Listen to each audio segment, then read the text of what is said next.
Hello students, how are you? I hope you all are good.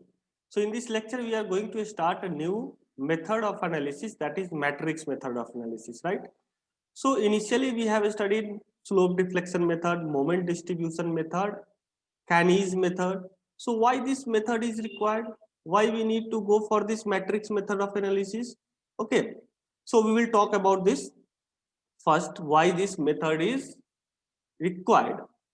So if you see, if you have studied that slope deflection method, moment distribution method, and Caney's method, the superior one we can find it. The superior one is Caney's method, right?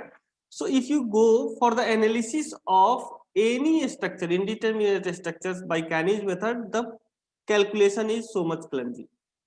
If I will give you a 5-story building and I will tell you manually you find the moments and each and everything and draw the bending moment diagram by using Caney's method. So how much time will you take? Even though you will make some mistakes due to that calculation part, right? So reduce that calculation. To reduce that calculations, there is a new method, that is matrix method of analysis. This is a computer based method. We need to give the inputs, they will give us the outputs. Okay, but what they are processing, how they will proceed, that we need to study in this unit. Okay, we will do manually, but for degree of freedom 2 or 3, if we are talking about a stiffness matrix, okay, you will get to know about this degree of freedom and static indeterminacy, static indeterminacy, everything, kinematic indeterminacy. Okay, I will tell you, but initially you think we are going to solve or analyze the structures which is having less number of kinematic indeterminacy, that is degree of freedom, as we go for the stiffness, whereas if we go for the flexibility, then a static indeterminacy, right? To just see what are the steps involved in this matrix method of analysis, right? So the next thing is, if you see this matrix method of analysis is having two different approach, that is stiffness or displacement matrix method or flexibility or forced matrix method, right? Two different approaches are there. So how we will select whether we need to go for this stiffness method or we need to go for the flexibility method? It depends upon input and output, what you have input and what you want as output. It depends upon these factors. Like if the unknowns, if you see this first point, displacement and deflection are unknown. So if the unknowns are displacement and deflection, it means forces are given, then we will go for the stiffness matrix, right? Suppose in some problem they are asking, find the displacement at B support, find the displacement at C support. So what you will do, you will go for the stiffness matrix, right? If internal forces or reactions are unknown, if they are asking to find the reaction at B, if they are asking to find the reaction at C, then we will go for flexibility matrix. It means for stiffness matrix, the input is forces and reactions and output will be displacement. In flexibility matrix, the input will be displacement and the output will be forces and reactions. Now next one, if you are going for a stiffness matrix method, you need to know about this term, that is kinematic indeterminacy, or we call it as degree of freedom. Okay, this kinematic indeterminacy, static indeterminacy, you have studied in your structural analysis 1, and that too in first unit only. Okay, so this is a big chapter, but I will try to make you understand how this degree of freedom I am going to find, how this kinematic indeterminacy I will find in question itself. Okay, I will not make any separate lecture for this. In the question, while solving the question only, I will make you understand how I got this degree of freedom as 2, 3 or 1. Okay. Similarly, if you are going for the flexibility matrix, you need to know about static indeterminacy. So same, if we will solve the flexibility matrix in problem only, I will tell you how we got this static indeterminacy. Now if you see the stiffness, stiffness is nothing, it is your, okay, stiffness is nothing, it is your load per unit deflection. This is your delta. right? Delta, I will correct it. It is looking like 8. Okay, this is delta, right? So stiffness is nothing W upon delta, load per unit deflection, right? So force required to get unit displacement is nothing, your stiffness. Whereas in force method, F is nothing, delta upon W. If you will see, it is just inverse of this. W by delta here, delta by W. This is ratio of deflection to unit load, right? So this is all about your matrix method of analysis, and there are two different approaches: stiffness matrix method and flexibility matrix method. Stiffness matrix method, when you will see this stiffness matrix method, you will go for this stiffness matrix method when displacement or deflections are unknown. When you will go for this flexibility matrix when internal forces or reactions are unknowns, right? Now first we will go for this stiffness matrix. Okay, so we will see what are the steps involved in a stiffness matrix, what we need to find in this stiffness matrix method. So the first one is calculate number of kinematic indeterminacy. This thing, if you know, if you are going to calculate or analyze any structure by using a stiffness matrix method, you need to know about kinematic indeterminacy. So first is calculate number of kinematic indeterminacy. Second is fixed end moments, right? So already we have discussed a lot about this fixed end moments in moment distribution method as well as in Canny's method. So we will find the similar way, we will find the fixed end moments. Now, elements of a stiffness matrix. We will find these elements of a stiffness matrix. You will get to know what is this elements of a stiffness matrix once we will take a problem. Then calculation of displacement by using the relation P matrix, that is force matrix is equal to stiffness matrix into displacement matrix. From using this equation, we will find these displacements because we will have the value of P, because if we are going for the stiffness matrix, then we will know this force matrix, we know this stiffness matrix, so we know we need to calculate these elements of this displacement matrix, right? So we will use this equation relation to find displacement. Then next step, we will go for the final moments. So final moments we need to calculate by using slope deflection equation. What is that slope deflection equation? MAB is equal to MFAB, fixed end moments at AB, plus 2EI upon L into 2 theta A plus theta B. We will see when we will solve the problem, we will see how to calculate final moments by using slope deflection equation, and finally we will draw the bending moment diagram. So these are the steps involved in the approach for a matrix method, that to which matrix method? Stiffness matrix method or displacement matrix method, right? So this was the introduction on matrix method of analysis and steps involved in stiffness matrix. Okay, so now we will go for a problem. So let's take a problem. In that, these every concept will be clear. So let's have a problem. Problem number, let's say this is problem number 1. We have a beam, continuous beam. Here also we have a roller support. This is fixed, right? So this is your A, this is your B, and this is your C. Here a load is acting of 2 kilonewton, and here there is a UDL having intensity 1 kilonewton per meter.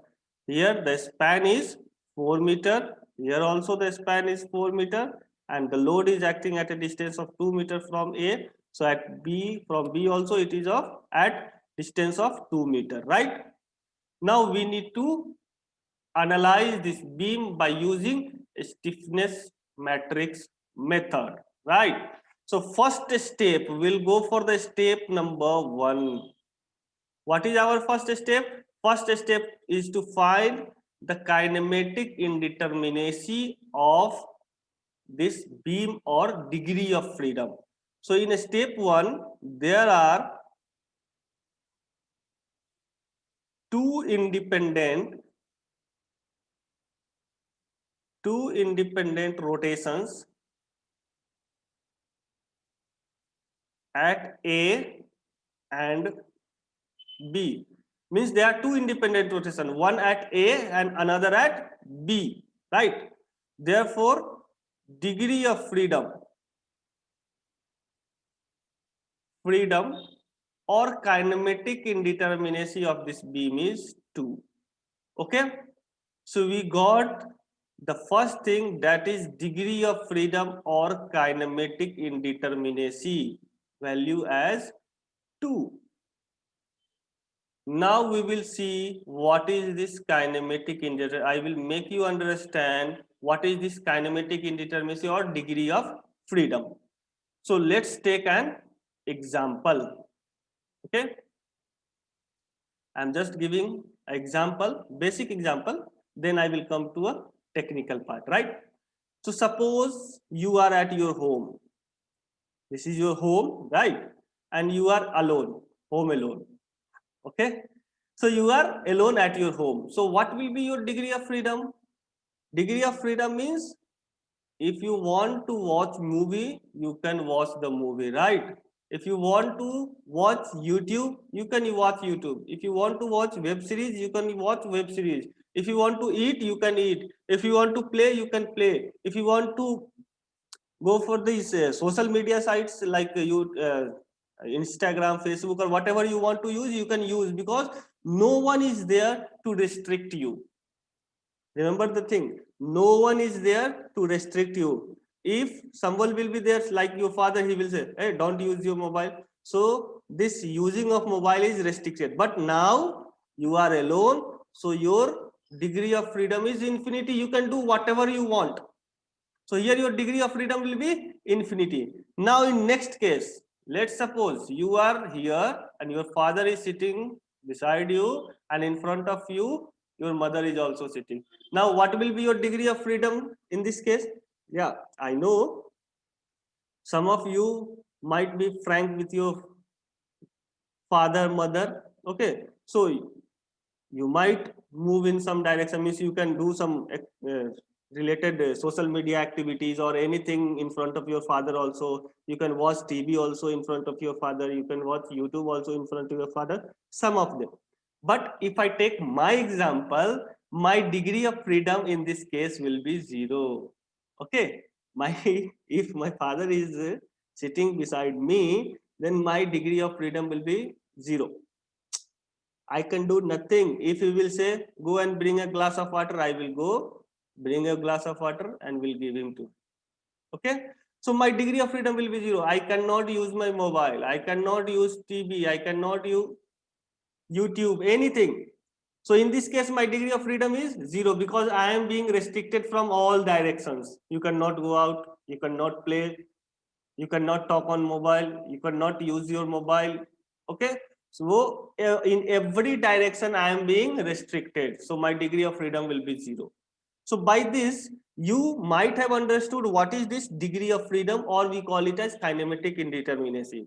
Okay, in how many directions you are allowed to move, that is your degree of freedom. Okay, so now technically, if we see this technically, so let's have a fixed beam, fixed, and member is connected here. A member is connected with this fixed support, right? So if this is fixed support, so how many reactions are there in fixed support? Horizontal, vertical, as well as moments. All three reactions are there. And for a member, what is the maximum number of rotation that it can take? Means maximum number of freedom it can take. A member can move in x direction, can move in y direction, or it can rotate. So 3. So in this fixed support, if you see, all 3 reactions are there, means this member is being restricted in all 3 directions. This fixed support makes sure that the member of the beam which is connected to this fixed support cannot move in x direction, cannot move in y direction, cannot rotate also at that point, right? So this member is being restricted by all three directions. So what is the degree of this member? The degree of this member is 0. Just in case if my father is sitting beside me, like likewise, here also the degree of freedom for fixed support is 0. Okay. Now coming to hinge support, let's suppose this is your hinge and a member is connected to this. So in hinge support, how many reactions are there? 2. It restricts the movement of this member in vertical direction as well as horizontal direction, but it can allow the rotation. It allows rotation. So in out of 3 direction, how many direction are being restricted? 2 direction. So remaining is only 1. So degree of freedom for this hinge support will be 1. Okay. Similarly, if we will see for a roller support, so what happens in roller support? It only restricts the movement in vertical direction. It allows this in horizontal direction also as well as movements also. So the degree of freedom will be obviously 2, because this member can rotate also and as well as can move in x direction also. The degree of freedom will be 2. So for fixed support, degree of freedom is 0. For hinge support, degree of freedom is 1. And then for roller support, is degree of freedom is 2. Now if you will say, sir, okay, if the degree of freedom for the roller support is 2, so here it is also at A also the roller is there, at B also the roller is there, so 2 plus 2 it should be 4. You have written 1 only. Okay, this is the normal case. What is degree of freedom? Now we are talking about a beam, right? So once we are talking about a beam, we should neglect axial deformation. Neglect axial deformation. Have you seen a beam being deformed in axial? Have you seen any beam which is being deformed in axial? No, because there is no load acting on this beam in axial direction. Only vertical loads are being acted. If this is a beam, so load will act like this. If this is a beam, load will act like this.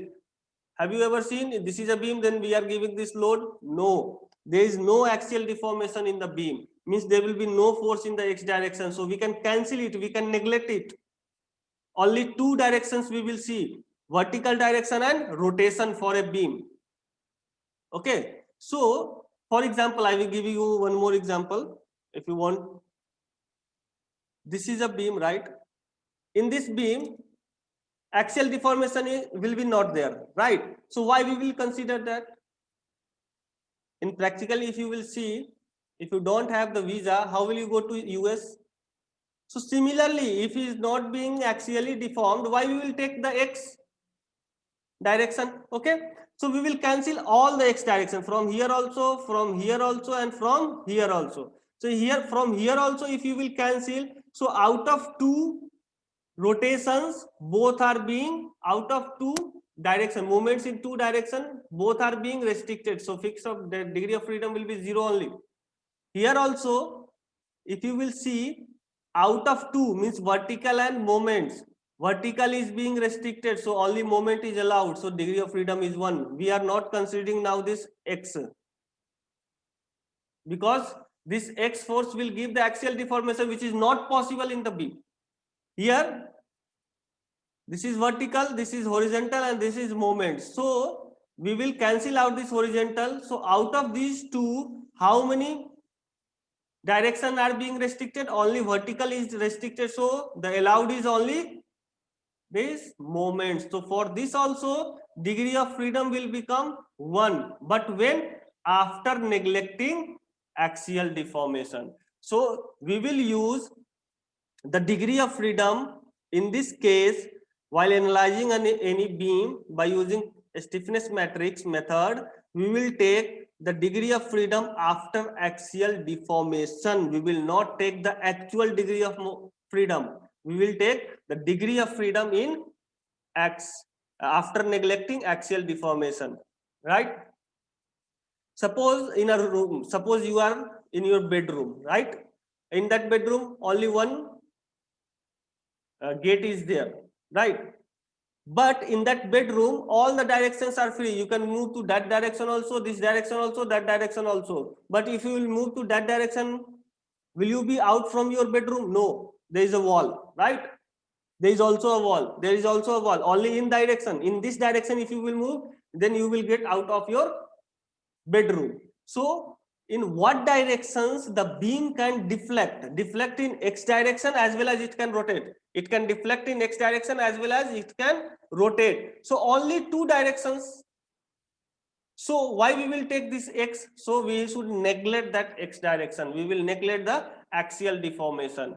So after neglecting the axial deformation, for roller support also the degree of freedom is 1 only. So at this point degree of freedom is 1, at this point degree of freedom is 1, so total degree of freedom is 2. Okay, I hope you understood this concept. Now let's call this as 0.1 and this as 0.2 just for numbering. Otherwise we will write KB, KBB, that will be confusing. So 1, 2 will be easy. Just I have given a number. At A, we at 1, that is A, 2, that is B. So what is our next step? Step 2, fixed moments. Fixed end moments. So for fixed end moments, MFAB. What will be this MFAB? If you can see, it will be minus W upon WL upon 8, that is equal to minus 1 kilonewton meter. Why? This is a concentrated load, and if we are giving calculating fixed moments from A to B, so left to right minus, and formula for this is minus WL upon 8, so minus 1 kilonewton meter. MFBA, similarly, it will be plus WL upon 8, so 1 kilonewton meter. So MFBC minus WL square upon 12, because this is UDL, loading condition is UDL. So once you will calculate, you will get minus 1.33 kilonewton meter. Similarly, if you will go for MFCB, so it will be minus, we have taken here, so here it will be plus WL square upon 12, which is equal to plus 1.33 kilonewton meter, right? So we have calculated the fixed end moments also. And from this fixed end moments only, we will calculate the P matrix. In that I have given the relation P is equal to K into D. So we will calculate the P matrix. So P matrix, we will form this P matrix now. How we will form? So let's say, so the restraining forces at coordinates 1 and 2. I have given the name for this coordinate as 1 and for this coordinate as 2. So for coordinate 1 and 2, so for coordinate 1 it is P1 and for coordinate 2 it is P2. What we have to do, we need to write these fixed moments. From AB it is minus 1, so minus 1 here, plus 1 here, minus 1.33, and here plus 1.33, right? These are the fixed moments. Now what we need to do, if we are calculating P1, means at 1, so the P value will be the sum of fixed end moments on the right plus sum of fixed end moments on the left. So on the left there is no fixed end moments, means let's take it as 0 only. So the P1 will be minus 1 plus 0, that is equal to minus 1 kilonewton meter, right? For P2, again, sum of fixed end moments on the right and the sum of fixed end moments on the left. We need to add these two moments. So it is nothing, minus 1.33 plus 1, which is equal to minus 0.33 kilonewton meter. So we have calculated P1 and P2. So now we will make P matrix. So P matrix is nothing. It will be in this form, P1, P2, which is equal to minus 1 and minus 0.33. Okay, this is your P matrix, right? So we have calculated till this P matrix. First step, degree of freedom. Second step, fixed end moments. And then from this fixed end moments only, we will get this P matrix. Now we will go for the elements of stiffness matrix, right?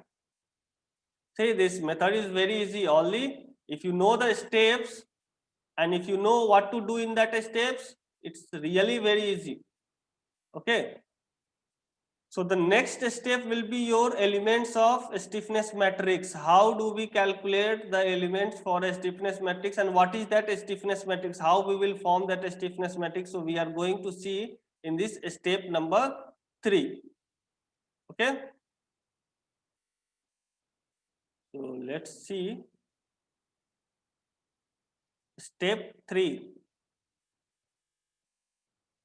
Elements of stiffness matrix. Stiffness matrix.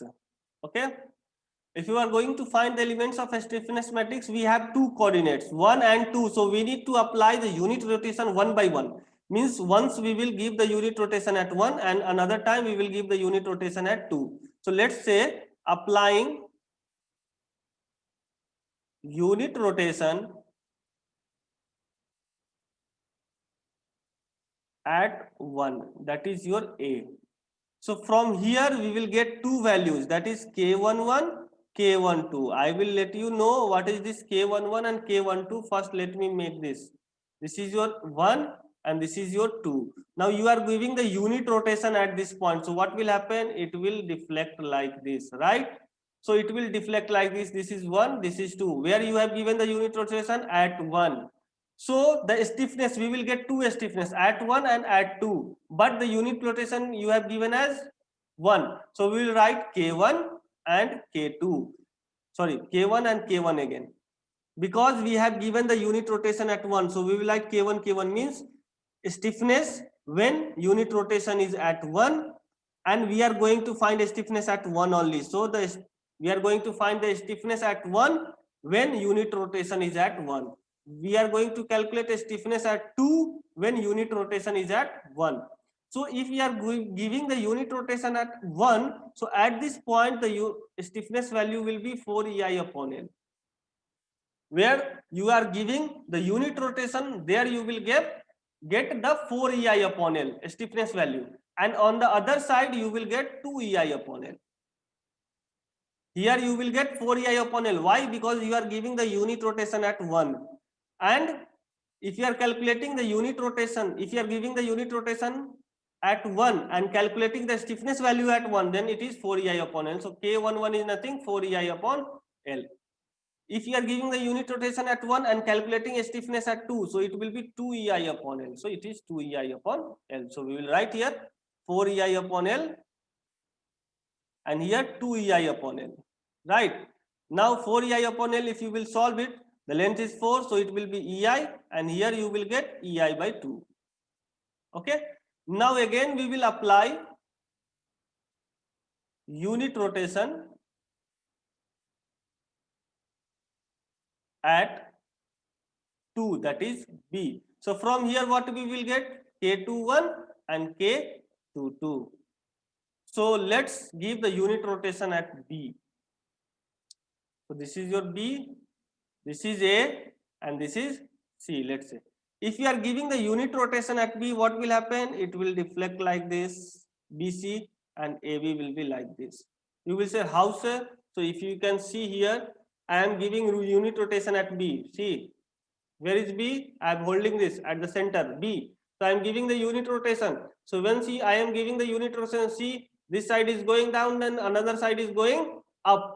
So automatically due to this unit rotation, both members will deflect. Both members will deflect, whether it is BA or BC, there will be deflection in the both. But if you are holding here and giving the unit rotation at this point, so only this member which is connected to this point is deflected. So first case, if I am giving unit rotation at 1, so only up to 2 till 2 only it will deflect. But when I am giving the unit rotation at this B, because B is a joint, so if I am giving at this joint, so what happens? One side is going down, another side is going up, so deflection is in both the spans, right? So the B is your joint, so this is 2, this is 1. Now you are going to calculate K21. K21 means when deflection is at 2, sorry, rotation is at 2, and we are going to calculate a stiffness at 1. So you know here it will be 4 EI upon L. So here it will be 2 EI upon L. So again it is 2 EI upon L. Now K22. Now if you see K22 for B, what will be the total stiffness? See, for BA also it is having 4 EI upon L. Similarly for BC also it will have 4 EI upon L because the deflection is in both the members. So the total stiffness at the joint is nothing, summation of stiffness in all the members. So BC plus BA. So K22 will be in K22 will be nothing, stiffness in BA plus stiffness in BC. That is nothing, 4 EI upon L plus again 4 EI upon L. So this will be the stiffness at K22, means when we are applying unit rotation at 2 and we are going to calculate a stiffness at 2. So it will be in this BC span 4 EI upon L, again BA span 4 EI upon L. So total it will be 4 EI upon L plus 4 EI upon L. So it will be 2 EI upon L, and here it will be 4 EI upon L plus 4 EI upon L. If you see, its value will be EI by 2 and its value will be 2 EI, right? So we have calculated the elements of a stiffness matrix. Now we will make the stiffness matrix. This is the elements of a stiffness matrix, right? We have calculated K11, K12, K21, K22, right? Now we will make the stiffness matrix, and a stiffness matrix is nothing. It is K11, K12, K21 and K22. This is your stiffness matrix. Remember one thing, a stiffness matrix will always be a square matrix. It will always be a square matrix. If you are not getting a square matrix as a stiffness matrix, it means you are making mistake somewhere. It's 100% sure and certain. Okay.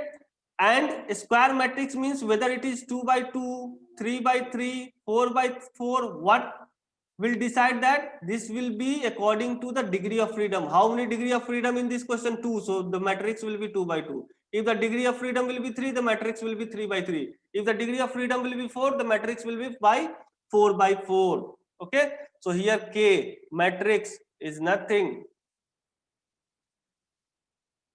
I am taking EI by 2 common from all this. So EI by 2 common. So here what will be that? 2. Here it will be K12. So 1. Again here EI by 2 common we have taken. So remaining is 1.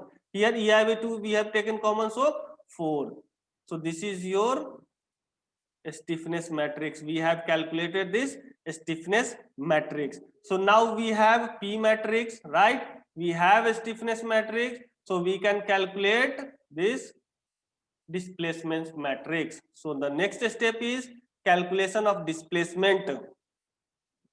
Okay, so that will be your step number 4, calculation of displacement. Calculation of displacement,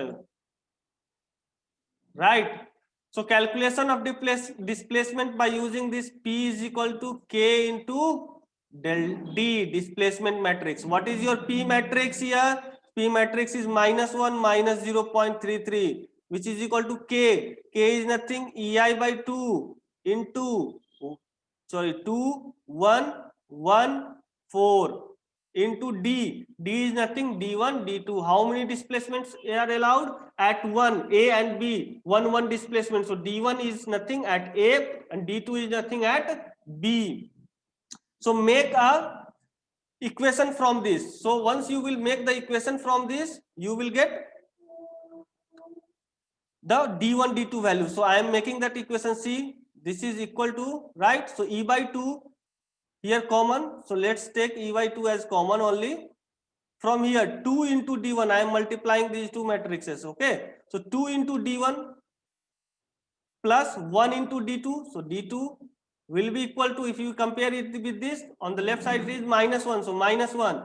From here also E by 2 into here 1 into D1. So D1 plus 4 into D2. So 4 into D2 will be equal to, if you compare here, it is -0.33. So this is your equation number 1. This is your equation number 2. If you will solve these two equations in your calci, okay, or manually also, if you will calculate, you will get D1 value. Okay, D1 value as 1.048 upon EI, whereas D2 value you will get as minus 0.097 upon EI. So this is your D1 and D2 value. We have calculated the displacement D1 and D2, right? We have calculated this D1 and D2. Now what is our next step? That is our final moments, calculation of final moments. We have already calculated displacement. We first what we did, we identify what is the number of degree of freedom or kinematic indeterminacy. Then we did fixed 10 moments. Then we found P matrix. Then we went for elements of a stiffness matrix, and then we got our stiffness matrix, right? And then we calculated displacement. This is very easy equations you can solve. You can transfer this to here, you can transfer this to here, and make this EI as constant. Means in last EI will see I have taken this EI as constant. So you can solve this equation. 2d1 plus d2 is equal to minus 2. So from there d1 d2 value, both the equation you will get the d1 d2 value, and here it is in multiplication, so just it will come in division. So when you will get d1 value, it will be 1.048, and d2 value it will be minus 0.097. And since it is EI in multiplication, so we will divide it by EI. So 1.048 upon EI, and d2 will be minus 0.097 upon EI. Now we will go for the final moments, step number 5. Step 5, that is final moments. And in this final moments, we will use which equation? Equation which is used in slope deflection method, that is M. Okay, AB will be equal to MFAB plus 2EI upon L into 2 theta A plus theta B. So from this only we will get the final moments. So final moments at AB span will be equal to fixed 10 moments of AB plus 2 EI upon L into 2 theta A and theta B. Theta A, theta B is nothing. Theta A is nothing. Your D1. Theta B is nothing. That is your D2, because at A we have given the number coordinate number as 1, and at B we have given the coordinate number as 2. So theta A is 1 and theta B is D2, right? So similarly, if we will keep this value, so let's keep this value. This is minus 1 plus 2 EI upon L. L is 4 into 2 into theta A. Theta A is 1.048 upon EI plus minus 0.097 upon EI theta B value. So once you will calculate, you will get it as 0 kilonewton meter. Okay. So similarly, we are going to find MBA. So what will be that MBA? MFBA plus 2 EI upon L into 2 theta B plus theta A. If you see here, first term is B, second term is A. So first term B, so we will keep theta B here, 2 theta B. Second term is A, then theta A. Similarly, if we will calculate MBC, so what will happen? MFBC plus 2 EI upon L into 2 theta B plus theta C. We know there is no displacement at C, means we don't have any D3. So directly this theta C value will be 0. Similarly, if you will go for MCB, so it will be MFCB plus 2 EI upon L into 2 theta C, because first term is C, so 2 theta C plus theta B. So 2 theta C will be 0. If you will see these values, here it is 0, it will be 1.427 kilonewton meter. Here it will be minus 1.427 kilonewton meter, and here it will be 1.2815 kilonewton meter. So these are the values. We got the final moments. Now what is our aim? The sixth step, that our aim is to draw the bending moment diagram. So for bending moment diagram, we need something more, that is due to loading condition, span moments. Okay, span moments due to loading condition. Okay, so for a span AB and BC, because we are having only two spans, right? So AB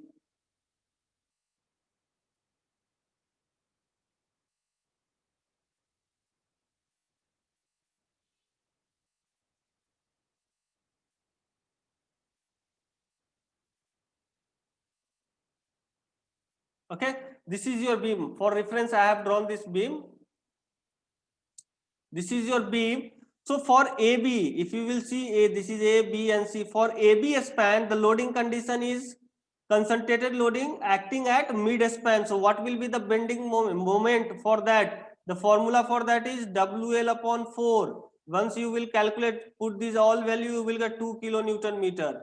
Similarly, for BC span, there is UDL. So what is the formula for UDL? Finding UDL, WL square upon 8. So once you will calculate, you will get 2 kilonewton meter. Now we have final moments also as well as span moments also. So now we can go for the final step, that is drawing bending moment diagram, right? So the step number 6, we will go for step 6, bending moment diagram. So let's make the beam first. Name A, this is B, this is C, right? So at A, the final moment was 0. If you can see, first we will draw the final moment, so 0. At B, the value of final moment is 1.427 and at C it is 1.28. Now we need to join these points. Join here also and we will join here also. So the values, we are talking about these values, then it is 1.2815 and it is 1.427. These were our final moments. Now we will draw for span moments. For AB span, it is 2 kilonewton meter and for BC also 2 kilonewton meter. But for AB span, it is concentrated loading at mid span. So the shape will be triangular, right? And the vertex will be at the center. And for BC, it is UDL, so parabolic shape. Okay, what are the values here? This value is 2 and this value is also 2. Now we will see, let's say this is your line of bending moment. Okay, first we will mark the common region. This is the common region, this is the common region, this is your common region and this is your common region. So we have marked all the common region. Let's say this is the line of final moment. So above this line we will mark positive and below this line we will mark negative. So let's see, this is above this line, so positive. This is below this line, so whole will be negative. This is above this line, so positive. This is below this line, so negative. So this is our bending moment diagram. We have drawn the bending moment diagram for this problem. So we have completed this problem. We have analyzed a continuous beam by using stiffness matrix. Okay. So in next class, we will discuss the analysis of continuous beam having sinking support, means settlement of support by using stiffness matrix, and then we will go for the frame, right? So thank you.